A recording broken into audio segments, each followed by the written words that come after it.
suspected drunk driver now has been arrested. Police say that 34-year-old Tyrell Smith hit a 60-year-old cyclist before leaving the scene on Saturday. This happened right near Tropicana and Tenaya.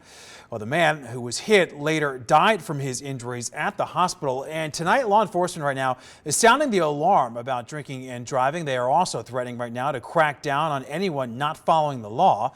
And 13 Action News anchor Ross DiMattei is live now with more on that new plan. Ross.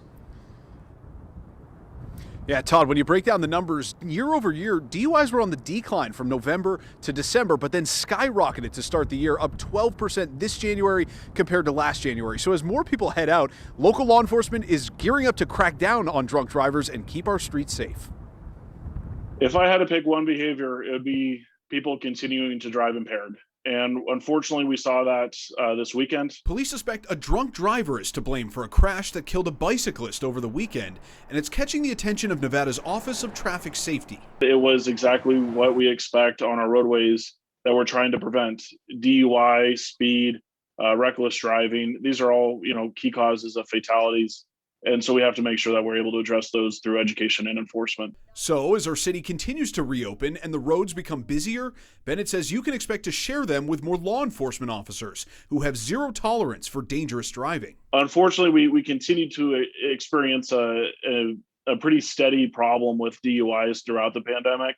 But now that people are choosing to go out more and as things are opening up more, DUI continues to be the number one priority of not only my office, but a lot of law enforcement agencies across our state. Beyond that, Bennett says for the first time in his 8 years working with zero fatalities, the state will be starting a summer campaign to crack down on drunk drivers. That's to address, hopefully, us continuing to go in the right direction with the pandemic and people going out more.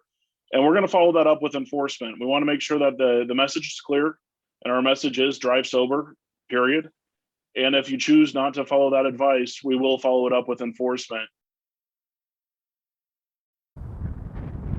And Bennett says if you think you may see one of these impaired drivers, don't hesitate. Go ahead and report them right away. You can do that either by calling 911 or star NHP, and local law enforcement will respond to that right away. Todd? Ross, I'm curious, did Andrew Bennett talk about companies like Uber and Lyft, and if perhaps maybe they're going to be putting more drivers on the road?